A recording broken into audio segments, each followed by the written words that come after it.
이념형 사회주의 박헌영, 신남철, 박치우, 김태준의 사상, 류승환, 선인, 도서, 출판.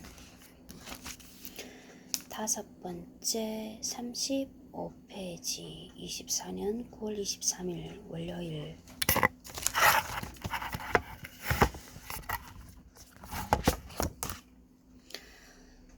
선인 한국학 연구 총서 일제화 전시 농업정책과 농촌경제 이송순 432쪽 28,000원. 문해봉과 김신재 1932부터 1945년까지 박현희 208쪽 16,000원. 역주 원고려기사 이주原高丽纪事 여원관계사 연구팀 337쪽 23,000원.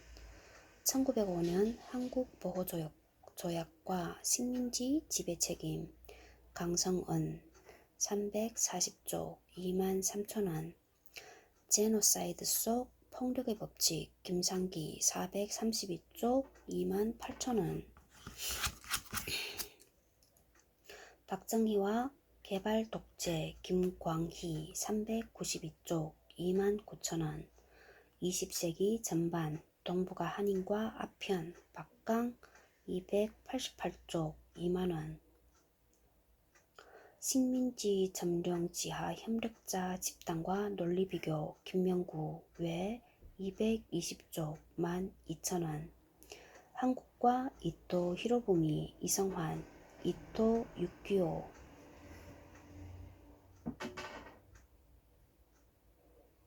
448쪽 32,000원.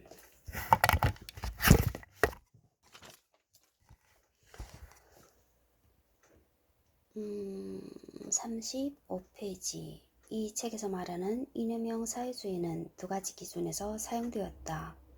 그것은 첫째, 실천의 범주에서 궁극적으로 자신의 이상과 신념을 현실적 이익과 바꾸지 않고 지킨 경우이다. 신남철은 이를 역사의 발전을 위한 개인의 희생으로 표현하였다. 둘째, 이론의 범주에서 전근대적, 전체주의적 하향식으로 회귀한 권력형 사회주의 체제가 아니라 자본주의적 근대성을 넘어선 민주주의적 사회주의를 지향한 경우이다. 신남철 박치우는 이를 휴머니즘과 민주주의로 표현하였다. 엄밀하게 따진다면 어떤 사람의 이론과 실천도 완전히 이념형 또는 권력형으로 요형화되지는 않는 것이 당연하다. 시기나 상황에 따른 입장 변화는 운동가의 필수 요건이기 때문이다.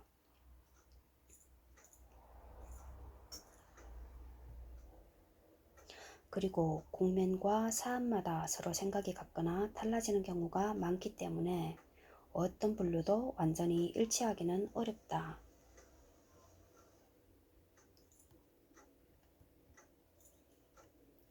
그러나 전체적인 실천과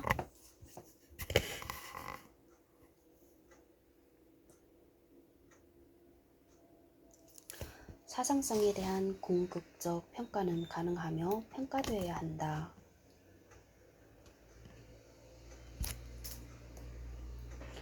그렇다면 조선의 사회주의 사상사에 대해서 어떤 기준과 범주화가 가능할 수 있는가? 기존의 선행 연구들에서는 여기에 만족할 만한 해답이 제시되어 있지 않았다. 이에 따라 글쓴이는 사회주의적 근대기획이라는 관점에서 주요 사상가들의 이론과 실천을 분류하기 위한 틀로 이념형 사회주의라는 개념을 설정하였다.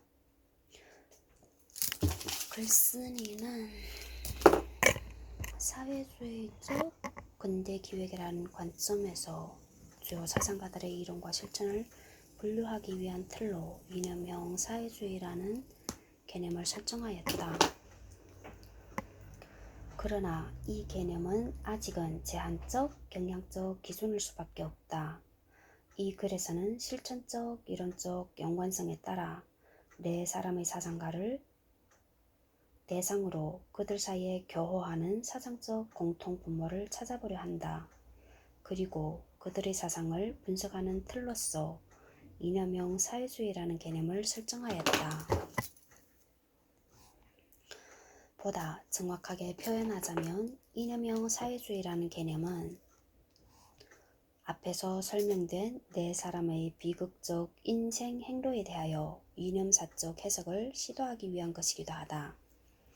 이념형 사회주의라는 용어가 아직 일반화된 개념은 아니지만 여기에 해당되는 조선의 수많은 사상가들이 보여준 치열한 실천은 세계 혁명사와 한국 현대사 속에서 뚜렷한 의미를 가지고 있다. 36페이지 50. 이념형 사회주의자들은 한국에서 이현상, 이관술, 이수하, 이재유, 김삼룡 등을 세계혁명사에서는 트로츠키, 전두쇼, 덩중샤, 체게바라 등을 들 수 있다. 이관술.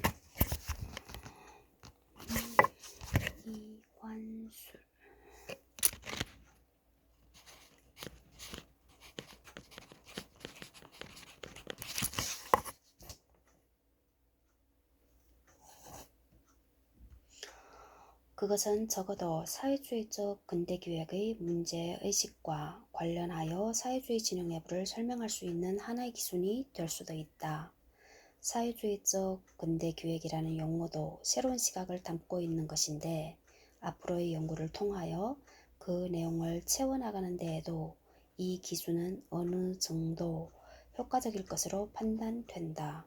물론 이 기준이 어느 정도 유효하다는 말은 어느 정도의 불완전성을 전제하는 것이다.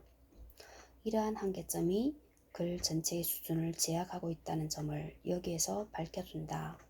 대개 이러한 문제들은 새로운 시도에서 불가피하게 감수해야 하는 것이며 동시에 향후의 연구 방향과 과제를 지시해주는 것이기도 하다. 이 책에서 다루는 네 사람 가운데 박헌영, 박지우, 김태수는 1945년 9월 11일 재건된 조선공산당 내에서 정치적, 조직적 노선을 함께한 사상가들이다. 51. 37페이지 51. 재건공산당에 대해서는 신주백 8.15 해방과 조선공산당 재건, 일제하 사회주의 운동사, 한길사 1991 참조 1945년 9월 11일 조선공산당 재건된 이들의 노선은 부르주아 민주주의 혁명론으로 집약된다. 신남철은 주로 신민당에서 활동하면서 신민주주의론을 표방하였다. 이 두 노선은 당시 동구와 중국의 경험을 바탕으로 한 인민민주주의론과 관련이 있다. 52. 37페이지 52. 신남철은 신민당의 신민주주의론을, 김호성은 인민당의 인민전선론을 대표하였다. 임원영 해방전후사의 인식 470조. 그러나 이들의 견해는 모두 부르주아 민주주의 혁명론을 인정하고 있다. 신남철은 박지우와 함께 부르주아 민주주의적 변혁 단계에서의 민주주의를 강조하면서 그 철학적 근거를 제출하고 있다. 따라서 본 연구의 주요 분석 대상들인 박헌영, 박지우, 김태수는 박헌영과의 직접 관계가 명백하고 신남철은 김태준, 박지우 등을 매개로 한 이론적, 실천적 연관성이 있으며 해방 전후 사회주의적 근대기획을 대표하는 사상가들이다. 그리고 그 사상의 특성은 위에서 말한 이념형 사회주의로 범주화될 수 있다. 이런 이유에서 이들 사상의 논리적 연관을 상호 비교하면서 사회주의적 근대기획의 내용과 성격을 규명하려 한다. 53. 37페이지 53. 조공그룹이라는 표현은 이 책에서 제한적으로 사용되며 사회주의 운동의 계보에서 별도의 주체 설정을 위한 일반화된 개념은 아니다. 이 책에서 다룬 인물들 중 신남철을 제외한 박헌영, 박지우, 김태준, 임화, 김순남, 이원조, 이강국, 최용달, 이주아, 김삼룡, 이승엽, 권태섭, 전석담 등은 박헌영과의 관계나 당시 활동으로 보아 조공그룹으로 분류할 수가 있다. 신남철의 경우 조선학술원 제1회 전국문학자대회, 민전 등에서 이들과 함께 활동하였고 조선학에서 김태준과 철학에서 박치호와 같은 기소에서 이론을 제출하였다. 그는 신민당에서 활동하였는데 김태준 등과 구체적으로 어떤 정치적 관계를 맺었는지는 불분명하다. 그러므로 이 책에서는 신남철을 포함하여 이념형 사회주의로 범주화하였다. 사회주의적 근대기획에 있어서 이들의 이념적 동질성은 인민민주주의론으로, 차별성은 부르주아 민주주의 혁명론과 신민주주의론으로 압축할 수 있다.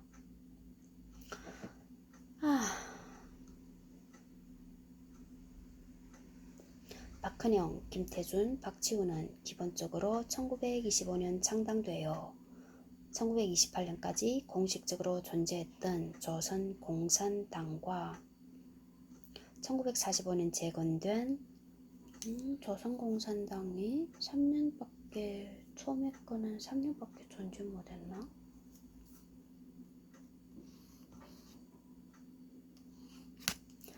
(1945년) 재건된 조선공산당의 사이의 조직적 정통성을 인정하고 있다. 이는 그 이후 국내에서 전개된 당 재건운동과 실천투쟁의 이념사적 연속성과 정통성을 부여한다는 의미이기도 하다. 54번 54, 38페이지 시한달일보社说 민족해방운동과 공산주의운동 조공 창립 21주년의 기함 1946 4월 17일 참조 문체와 내용으로 보아 이 사설의 작성자는 박치우로 보인다. 이 조직적 정통성과 이념사적 연속성은 국내 사회주의 운동의 여러 세력 가운데에서 조공그룹을 항일전쟁기와 해방공간을 연결하는 이념사적 주체로 설정한 근거이다.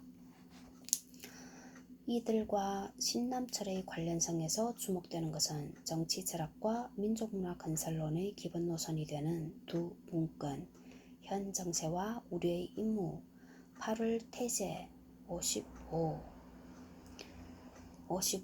이정 박헌영 전집 편집위원회 이정 박헌영 전집 2 47내지 55쪽 이하 박헌영의 저술은 이 전집에 따름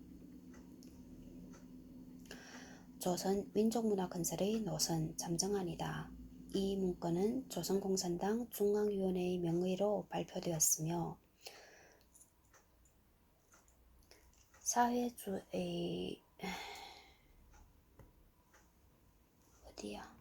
적 근대기획의 정치철학과 민족문화 건설론에서 규정적 의의를 가지고 있다. 조선공산당에서 남로당으로의 전환을 전후로 사회주의 진영의 활동은 정세 변화에 따른 투쟁에 집중되었다. 이 시기에는 생산적, 건설적 대안 제시보다는 비판적, 투쟁적 성격이 강조되었다. 따라서 이들이 상대적으로 자유롭게 자신들의 입장을 제시할 수 있었던 이 시기의 노선이 보다 큰 의미를 가질 수밖에 없다. 이념사적 연속성 측면에서 조공그룹은 국내 사회주의 운동을 대표하고 있다. 조공그룹은 일제치하와 한국전쟁을 거치면서 민족해방과 조국통일을 위해 한계를 초크하는 투쟁력과 헌신성을 보여주었다. 조공그룹을 부정하는 현재의 조선노동당은 항일무장투쟁을 근거로 한국 사회주의 운동에서의 이념사적 정통성을 자임하고 있다. 56, 38페이지 조공그룹과 조선노동당과의 대비는 일반적 용법은 아니며 여기에서 제한적으로 사용하였다. 해방 직후 조선공산당은 조공중앙과 북조선 분국으로 나눌 수 있으나 북조선 분국 내에서도 여러 세력이 섞여 있었다. 현재까지 한국 사회주의 진영 내부를 비교하기 위한 일반화된 주체 개념은 없다. 따라서 시기와 시한별로 박헌영 그룹과 김일성 그룹, 조공중앙과 북조선 군국, 남로당과 북로당 등의 주체 설정이 가능할 것이다. 이 주장이 나름의 역사적 근거와 논리를 가지고 있다 해도 그것이 국내에서 전개된 사회주의 운동을 부정하는 것이 될 수는 없다. 그러나 일제하와 해방 공간의 연속성 측면에서 조공그룹의 대표성은 부인하기 어렵다. 57, 39페이지 57. 1920년대 조공운동에 관해서는 최규진, 코민텔은 6차 대회와 조선 공산주의자들의 정치사상 연구를 참조할 것. 여기서 최규진은 각 그룹의 기관 지명을 따라 화협파는 코뮤니스트 그룹, 서상파는 볼셰비키 그룹, 애멸파는 레닌 그룹 등으로 기존의 분파 명칭을 수정하고 있다. 그 사상에 대한 검토는 사회주의적 근대기획 분석의 필수 과제이다. 이와 함께 이념형 사회주의자들이 인민 대중에게 제시했던 대안적 근대 지향성은 해방 직후에 제시된 인민의 새나라, 신조선 건설의 전망에서 표현되고 있다. 근대를 넘어서는 새로운 시대의 건설이라는 말은 사회주의적 근대기획의 문제의식을 잘 나타내고 있다. 58, 39페이지 김기림, 우리시의 방향, 건설기의 조선문학, 백양당, 1946, 71쪽. 앞에서 사회주의적 근대기획을 역사철학, 정치철학, 민족문화, 건설론의 세 범주로 나누었다. 각 범주의 주요 텍스트에 대한 소개와 함께 그 범주와의 근거를 좀 더 설명할 필요가 있다. 첫째, 역사철학은 사회주의적 관점의 근대화에 대한 기본 인식을 담고 있기 때문이다. 박치우는 자신들의 철학을 현실에 관한 사회적, 역사적 의식이라고 규정한 바 있다. 역사철학은 현실에 관한 역사적 의식 형태로서 사회주의적 근대기획의 출발점이라고 할 수 있다. 그리고 그들 역사철학의 출발점은 막스 레닌주의이다. 신남철, 박지호는 막스주의 철학의 주체적 수용을 보여주고 있다. 그들은 변증법적, 역사적 유물론을 통해서 르네상스를 이해하였고 이를 근대의 역사철학으로 발전시켰다. 그 내용은 신남철의 历史哲学 59, 39페이지 59. 이 책은 1948년 1월에 간행되었다. 서울출판사. 여기에 실린 7편의 논문 중 제1, 5, 6, 7장은 8.15 해방 이전에, 제2, 3장은 그 이후에 집필되었다. 转换机A理论 60. 이 책은 1948년 5월 간행되었다. 발간 백양당, 인쇄 서울신문사 인쇄국. 박치우의 思想과 现实 61. 이 책은 1946년 백양당에서 발간되었다. 여기에는 해방 전에 집필된 논문 7편이 함께 실려 있다. 그리고 학술지 등에 실린 두 사람의 논문에서 찾아볼 수 있다. 62. 40페이지 62. 철학연구회 哲学 京城昭和9年 신흥과학연구회 新兴京城昭和12年 朝鲜学术院学术解放纪念论文集 서울 1946. 이와 함께 레닌주의로 수용된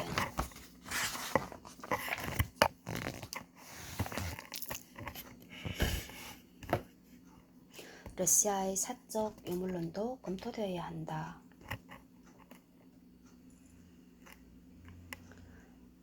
러시아에서 발간된 유물사관 세계사 교정은 농민전쟁의 전통과 근대의 분기점으로 파악하였다. 63번 40페이지 63. 보차로프, 요아니시아니 공조, 김영건, 박찬모 공역, 유물사관 세계사 교정 123 백양당 1947. 이 관점은 박헌영의 동학 농민전쟁 분석에도 적용되었다. 박헌영은 1946년 박헌영이 몇 년도랬지? 1956년 7월 19일.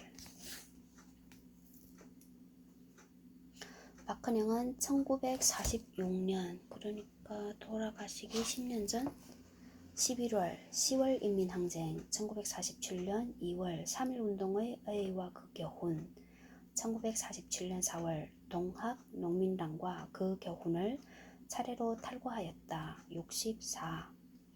40페이지 64. 윤회동 교차와 대립 박헌영 사상의 위상 269 내지 270쪽. 이 책에서는 이 저술들을 조선 현대사 3부작으로 통칭하였다. 이 저술이 쓰인 시기에서 동학은 50년 전, 3.1운동은 35년 전, 10월 인민항쟁은 불과 몇 달 전에 일어난 당대사였다. 이런 점에서 이 세 편의 글을 조선 현대사 3부작으로 표현하였다. 이 가운데 동학과 3.1운동은 전적담의 조선사 교정, 의류문화사 1948 및 조선경제사, 방문출판사 1949의 내용과 유사하여 특히 동학 농민당과 그 교훈을 전적담의 저술로 보는 견해도 있다. 그러나 이 글이 박헌영의 직접 저작이 아니라 하더라도 가필된 부분으로 보아 최소한 박헌영이 검토 또는 동의하였다고 볼 수 있다. 이 글이 박헌영 명의로 공식 발표된 점과 당시 전적담이 박치호 등과 함께 조공의 노선을 뒷받침한 이론가였다는 점에서 이 글을 조공그룹의 견해로 보는 데에는 무리가 없을 것으로 보인다. 둘째, 정치 철학은 사회주의적 근대기획에 있어서 근대성의 핵심 가치를 담고 있기 때문이다. 이는 박치호의 표현에 따르면 현실에 관한 사회적 의식 형태이다. 그들이 생각했던 근대성의 핵심 가치들은 근대의 역사 철학에서 나왔다.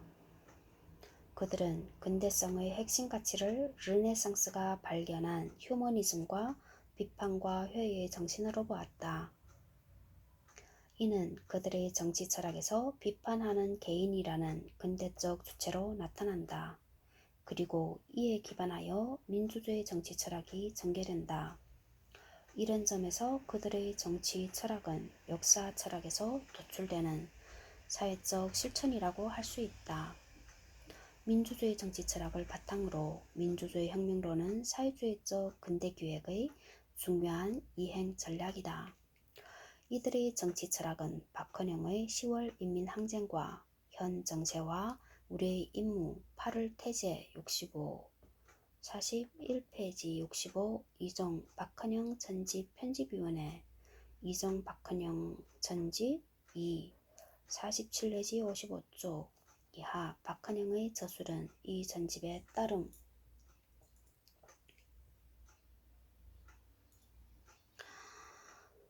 과 신남철 박치호의 실천철학 그리고 김삼룡 이승엽 등의 전술문건 등에서 드러나고 있다. 66. 김삼룡 남반부 현정세와 남반부 재정당 사회단체들의 과업 근로자 평양 1950 리승엽 조국 통일을 위한 남반부 인민요격 투쟁 근로자 평양 1950 셋째, 해방공간에서 민족문화 건설론은 조공중앙위가 제기한 조선민족문화건설의 노선 잠정안에서 압축적으로 드러난다. 이는 일제하에서부터 김태준, 신남철 등이 고민해오던 조선학 수립론의 연장선상에서 통일국가의 방향과 내용을 제시한 것으로 볼 수 있다. 이 점이 민족문화건설론이 중요하게 고려되는 이유이다. 민족문화 건설론의 기초는 전국문학가동맹이 발간한 건설기의 조선문학 등에서 잘 나타나고 있다. 이 장에서는 조선민족문화건설의 노선, 잠정안과 김태준의 논문, 그리고 조선문학가동맹이 발간한 건설기의 조선문학 등을 주로 검토하였다. 그리고 해방공간의 전반적 정황을 파악하기 위하여 이 시기에 발간된 북한의 당과 정부 기관지, 근로자와 인민 등을 참고하였다. 67. 41페이지. 67. 박헌영 그룹과 김일성 그룹의 사상적 비교와 관련하여 대상 시기적 등위성에 대한 문제가 제기된다. 북한의 공식 주장과 별도로 김일성 그룹의 사상과 관련 현재 확인되는 최초의 논문은 김창만의 개인주의를 반대하자 만일투사 연설집 평양 북조선 예술연맹 1946이다. 이어서 황장엽의 가능성과 현실성 근로자 1956년 7월 김시중 종파주의의 사상적 근원과 그의 해독성 근로자 1956년 11월 등이 나왔다. 황장엽은 1953년부터 김일성 대학 철학강좌장에 부임하여 신남철과 함께 학술활동을 하였다. 신남철, 정진석 등은 주체사상의 형성에 어떤 형태로든 영향을 미쳤을 것으로 판단된다. 한편 이 시기 김일성의 저작으로 김일성 장군 중요 논문집 노동당 출판사 1948년 1월 조국의 통일 독립과 민주화를 위하여 국립인민출판사 1948년 8월부터 1949년까지 김일성 선집 1953년부터 54년 등이 있다.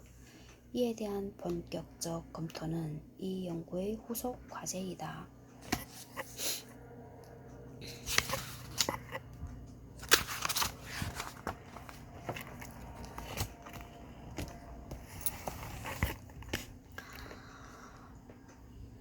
42페이지 역사 철학, 정치 철학, 민족 문화 건설론.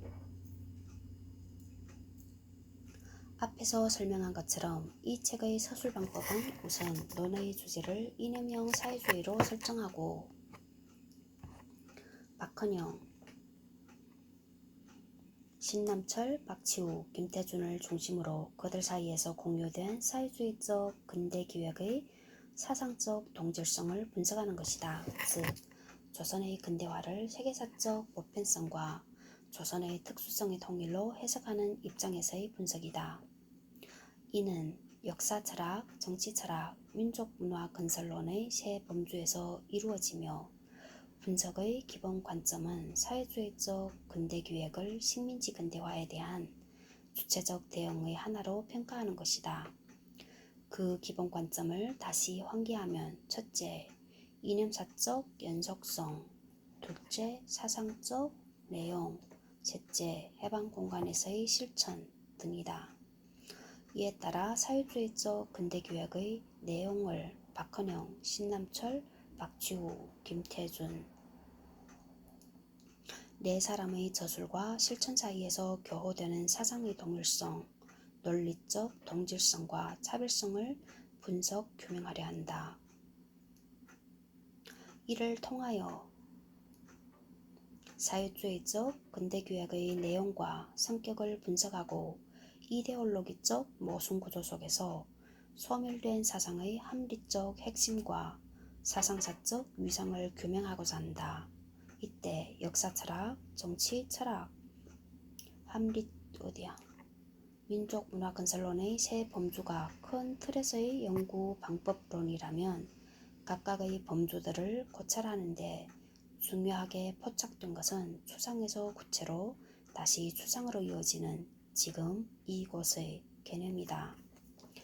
지금은 과거에서 현재로 전개되어 온 시간적, 역사적 개념이며 이곳은 세계사적 보편성에서 조선의 특수성으로 구체화되는 공간적, 사회적 개념이다. 조선의 지금 이곳의 과제는 당대의 현실에 관한 하나의 사회적, 역사적 의식 형태, 즉 이데올로기로 구체화된다. 이상의 문제 제기와 연구 대상 및 방법론에 따라 이 글은 다음과 같이 구성되었다. 제2장 사회주의적 근대기획의 성립 배경에서는 이데올로기적 근대화에 대한 비판 담론으로서 사회주의 사상이 갖는 위상을 규명하려 한다. 전통과 근대의 전환기 동아시아에 제시된 근대화는 자본주의적 길과 사회주의적 길, 이 두 갈래였다. 사회주의적 길에서 막스의 유럽 중심주의적 요소는 러시아의 사적 유물론에서 증폭되어 조선의 사회주의 운동에도 이론적, 실천적으로 중요한 영향을 미쳤다. 이러한 배경하에서 조선의 사회주의적 근대기획이 성립되었다. 사회주의적 근대기획의 대립항이자 이념적 선행태, 시행타이로서의 자본주의적 근대화는 제국과 식민의 이중적 근대성을 내포하고 있었다. 이중적 근대성 속에서 근대화가 진전될수록 민족적 주체성은 상실된다. 이러한 모순은 전통적 지식인 사회를 자본주의적 근대성의 수용과 대항이라는 두 갈래로 분열시키는 것이었다. 이 분열의 밑바닥에는 기술적 근대성과 해방적 근대성의 대립이 자리하고 있다. 자본주의적 근대기획은 기술적 근대성이 가진 상대적 해방의 가능성을 절대적 해방으로 제시하는 유토피아적 허위의식이었다. 일제하에서 자본주의적 근대기획은 대동아 공영론, 따동야 공롱론이라는 허위의식으로 나타났다. 이에 포섭된 조선의 전통적 지식인 계층은 제국과 식민의 이중적 근대성을 내면화하면서 반제민족 전선에서 이탈하여갔다. 그러나 일부 혁신 유림은 식민지 근대화론의 허구성을 인식하고 사회주의를 선택하였다. 때마침 성공한 러시아의 볼셰비키 혁명은 강력한 동인이 되었다. 조선의 전통적 지식인은 반제민족 해방투쟁과 결합되어 자본주의 기술력 근대성과 사회주의 해방적 근대성을 동시에 추구하게 되었다. 이는 이념사적으로 사회주의적 근대기획의 성립 배경이 되었다. 이에 따라 일부 혁신 유림은 비타협적 민족주의에서 사회주의로 사상전환하면서 사회주의 이념 형성의 한 주체가 되었다. 제3장 역사철학에서는 사적 유물론을 중심으로 사회주의적 근대기획의 토대가 되는 역사철학을 살펴볼 것이다. 그들의 역사철학은 조선사를 세계사적 보편 발전의 궤도에 올려놓기 위한 근대성으로 해석될 수 있다. 그 철학적 기초는 막스 레닌주의이며 이는 박헌영의 조선 현대사 3부작과 신남철의 르네상스와 휴메니즘에서 보여진다. 이념형 사회주의사들은 르네상스가 빚어낸 새로운 독립적 개인들이 계급적 방해를 결집하여 자본주의 모순을 극복한 해방적 근대를 기획하였다. 그들은 역사 발전의 기본 동인, 똥인을 비판하는 개인으로 인식하였다. 비판하는 개인은 필연적 자유의 분담자로서 헌신하는 무명, 우밍의 이자기, 쯔지로 개념화되었고 나아가 이자기, 쯔지, 비판하는 개인,个人, 정치적, 政治的, 당과 부대, 部队, 노동계급, 劳动, 노동계급, 劳农阶级, 전위, 前卫 세계사적 世界史的 개인, 个人, 무명, 우밍의 개인, 个人으로 범주화되어 있다. 역사 발전은 이 주체의 실천 과정이며 노동적, 劳动的 시대, 时间 속에서의 필연성의 전개 과정이다. 이 역사 철학은 르네상스의 휴머니즘을 토대로 한 근대 친다 인식에 기초하고 있으며 이는 주체적 근대성으로 파악될 수 있다. 제4장에서는 역사 철학이 조선사朝鲜史와 조선사회 朝鲜社会에 적용되면서 민주주의 정치 철학으로 변형됨을 살펴보았다. 그리고 이 민주주의 철학적 기초를 분석하였다. 역사 철학에서 정초된 근대 국가 수립의 과제는 지금 이곳에 구체화된 당면 과제로서 부르주아 민주주의 혁명의 정치 철학을 도출하였다. 박지훈은 대동아 공영의 이데올로기를 유기체적 전체주의로 비판하였다. 신남철의 휴머니즘에 기초한 민주주의 철학은 그 대안으로 설정될 수 있다. 그들에게 철학은 현실에 대한 하나의 사회, 역사적 의식 형태이며 그 중심은 인간의 문제이다. 인간 문제의 핵심은 휴머니즘이다. 역사 발전의 동리는 개인의 창조성과 주체성이며 그 전망은 민주주의적 사회주의이다. 이는 합리적 근대성으로 파악된다. 이 관점에서 박헌영의 현 정세와 우리의 임무 8월 태제를 통하여 해방조선을 근대국가로 만들기 위한 과제와 경로를 정식화한 것으로 볼 수 있다. 역사 철학이 조선사의 세계사적 합법직성을 추구하였다면 정치 철학은 조선 사회를 근대적 보편성 위에 올려놓기 위한 것이다. 이 지금 이곳의 과제를 수행하기 위하여 주체의 설정이 요구되었다. 이는 전위와 인민대중의 결합으로 가능해진다. 비판하는 개인이 조직화된 전위가 조선공산당이다. 이 당의 실천 철학은 역사의 발전을 위한 개인의 희생,